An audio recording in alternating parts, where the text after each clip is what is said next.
Hi there, and welcome to this episode of Beyond the Photo with me, Damien Jackson. In this video, I'm heading for Connemara National Park for a few days photography and camping. I hope you'll join me along the journey, and let's get going.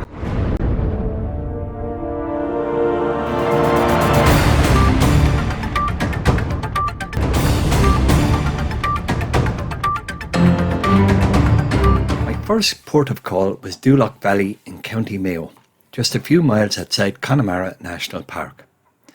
I love the way Google Maps informs me it's 4.5 hours from Tramore to Doolough Harbour. In reality, it's more like 6, especially with a stop for a coffee and a sandwich. While doing my research on the location, I found some really sad history from famine times relating to Doolough Valley. On a Friday night on the 30th of March 1849, around 600 starving men, women and children who lived in the town of Lewisborough in South Mayo were informed by the relieving officer that they would be given food or a ticket to the workhouse by their landlord and the council guardians who would be in Derryclare Lodge that night. These poor starving and weakened humans walked the 12 miles to Derryclare Lodge through freezing cold. Many walked in their bare feet with nothing more than a blanket or shawl for protection. When they arrived at Derryclare Lodge, they were told the guardians were having dinner and could not be disturbed. Eventually, when the guardians did see them, most were sent away empty-handed, and it's estimated 400 died on the return journey when corpses were found lying by the roadside. A famine memorial of a simple stone cross has been erected in the valley. Back to the present, and on a lighter note, the area has some fabulous scenery, and one of my favourite locations in the valley is the small but beautiful Doolough Harbour, which lies about 15 kilometres along the R335 from the village of Lough Inagh.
So I'm just on my way through Doolough or Doolough Valley, I'm not quite sure how it's pronounced, and I've just come to this gorgeous little harbour here known as Doolough Harbour.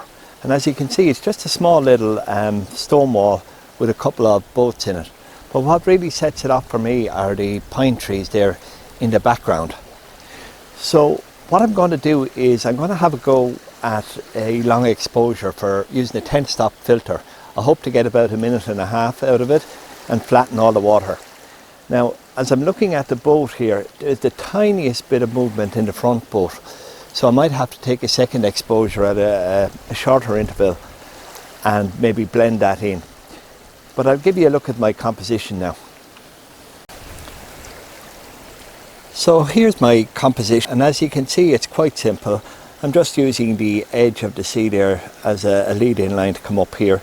The boats are there, and just over on, I suppose, the third grid line, just here, you have the pine trees, the boats and the harbour and that.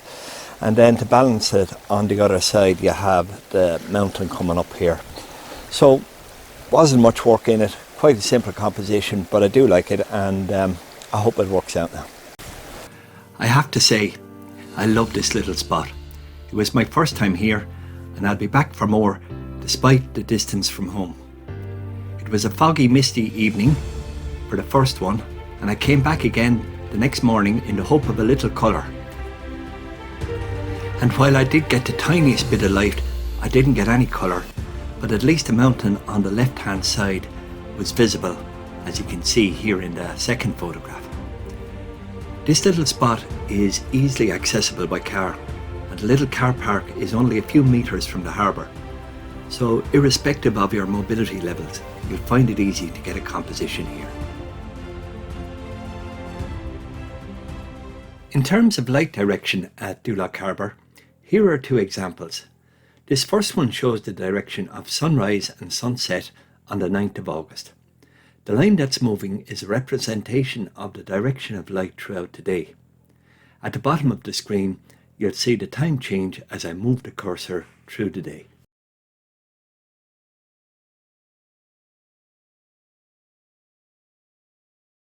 In this second example, I've chosen the 9th of January, and you can see the huge difference in light direction.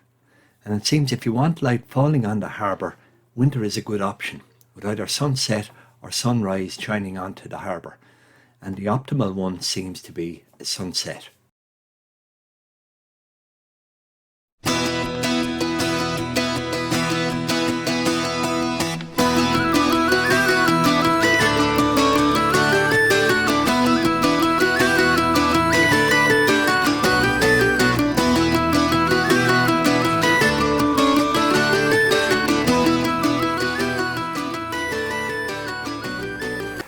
So welcome to the old boathouse at Lough Inagh. This is my second visit here. I was here yesterday and it was a totally different day. There was rain, mist, fog, etc. Now I did get some nice atmospheric pictures. I'll show them to you later in the video. But because the mist was so foggy, you wouldn't even know the mountains were there as a backdrop. So I decided to come back today and take some more because it's a completely different photograph. Now unfortunately the light has got very harsh. It was slightly overcast there earlier and that would have been better, but no matter. So I'm shooting with a 10 to 20. In the left hand edge of my frame will be this old piece of turf here with the grass on top of it. That'll help balance then the mountains and the boathouse, which will be in the right hand part of the frame.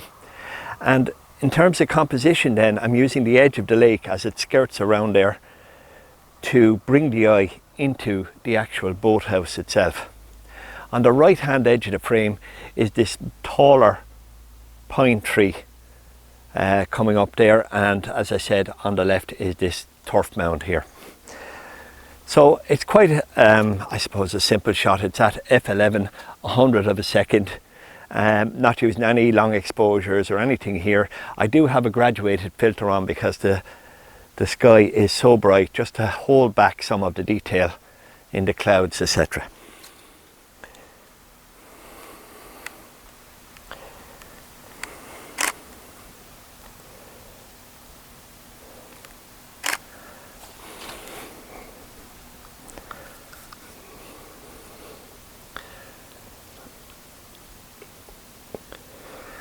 Okay, so that's about it really. I mean, unfortunately you have two cars parked there as well, but I'll take those out with the clone stamp tool. I guess no matter what time you come here, because it's a boathouse, there's always going to be cars around, but we'll remove those later on. So that's about it for this composition. I'll check in with you in a few minutes. What I'm going to do now is skirt over to my left, over this way, along the edge of the lake, and try and find some more compositions. A disappointing image to say the least, but I kinda knew it when taking the shot. The light was much too harsh and it made for a far too contrasty image. I didn't even bother removing the cars as I couldn't have improved this shot anyway. And you might well ask, well, why am I showing it? Well, it's because this is what happens, I suppose, a lot of the time in landscape photography.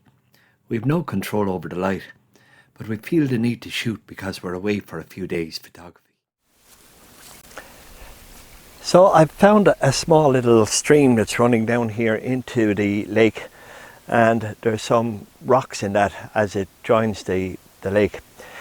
And I put the camera in vertical and I'm going to do a pano.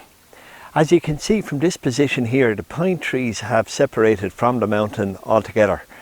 But I need that sweep. I need to bring across the camera because I want to get that mountain range into the photo, because that's what makes it, with the boathouse and the pine trees just on their own, it just wouldn't be the image that I want. So I'm going to take a 6 or 7 image pano, sweeping all the way across from the pine tree there on the right over to the end of the mountain range, and put them all together then in Lightroom. So the sun has just gone in, so let's get on that.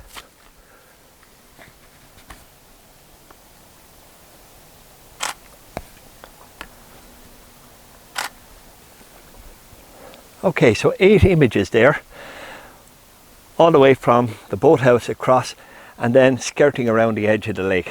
Now, I've taken them vertically, so it shouldn't be too letterboxy. We'll see how we go. I can always crop a little bit off the end, but I'd like to keep the end of the mountain range on both sides in it, as well as the boathouse. So I think that's about it from this location. It's a lovely location. Yesterday I got the fog and the mist. Today it's a little harsh. I'd like to have a little less harsh sunshine, but it is the middle of the afternoon. But when you're away, you can't really choose when you shoot. You've got to get in as much as possible.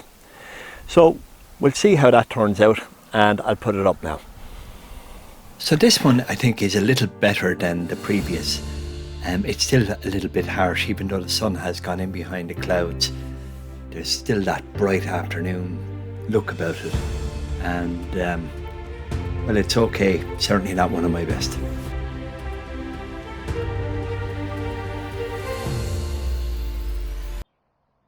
Sometimes I think we overcomplicate things for ourselves. Well, I do anyway. I parked on the side of the road and clambered down the steep incline to the lake and worked it all along the shore for a couple of hours to try and find some compositions.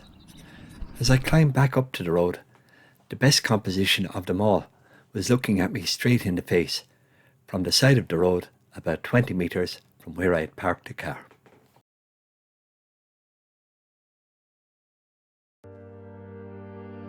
I think this is my favourite from Lough Inagh. I have a couple of images from the day before and the drone, which I'll show after this one. But I'll return to shoot here again at a better time of day, and hopefully with better light. And with a bit of luck, I'll have a better outcome, as I really like the scene here and think it has great potential.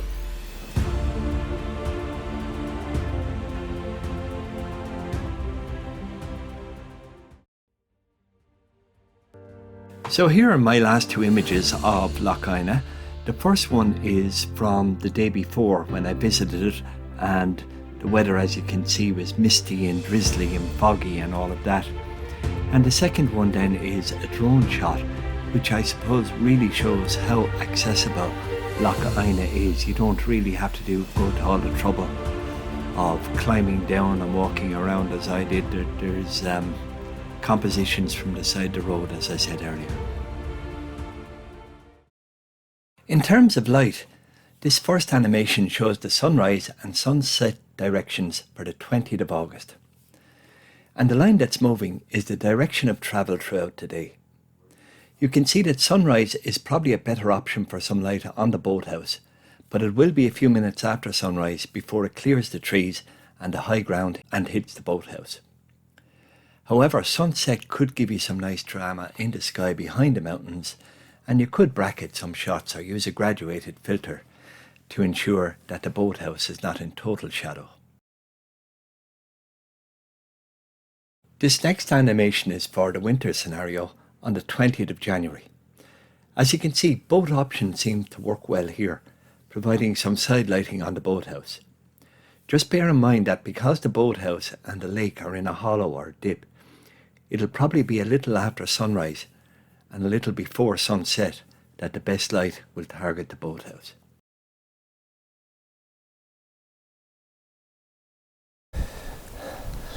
So I've made it now to the honeypot location of the Pine Tree Island on Derryclare Lake. Now, I've never been here before. It's been shot 1,000,000 times, and it's going to be 1,000,001 now because I want a few shots of it. The sun is coming in and out, and what I'm hoping for is to get some light on the pine trees. Now you can see this foxglove, this purple foxglove here, it really stands out. So I'm going to use the same technique as I did at the waterfall with the cow parsley. In other words, 2 shots, a fast shutter speed to keep the foxglove steady in the foreground, and then a longer one to flatten out the water of the lake and perhaps maybe get some movement in the clouds because it is quite windy at the moment. So I've already taken the fast shutter speed for the foxglove itself, and I'm just waiting for a bit of light now on the island, and I'll take the long exposure for 25 seconds. So I'm shooting at f11 at the moment, ISO 100, and I have a 10 stop filter on. So the combination of that has given me about 25 seconds. Happy enough with this one. The 2 exposures worked well. The ferns and foxglove have stayed fairly sharp, and there's some nice definition and movement in the clouds, along with a little light on the island. So overall, happy enough.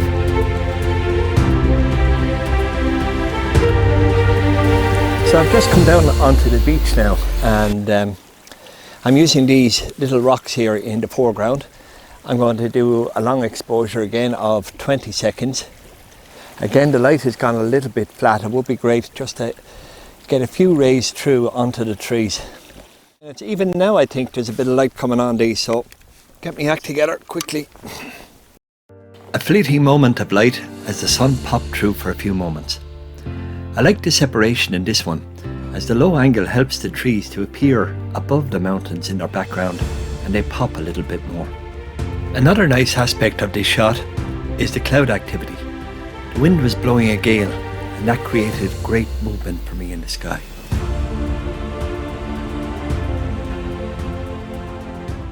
So I've just come over to a hill overlooking the actual island itself. Now in this shot I have no foreground at all. I'm just going to use the lake.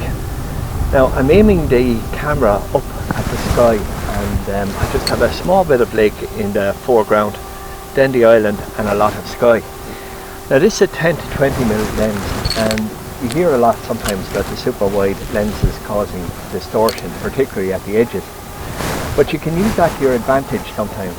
For example, in this one, I put the sky up at the top end of the lens, and that will distort the clouds and it'll add more to the motion in the clouds, and it'll help to give them that movement look that the 30 seconds will already give it, but with the wide angle lens. And I'm also using a fairly heavy graduated filter because the sky is pretty bright.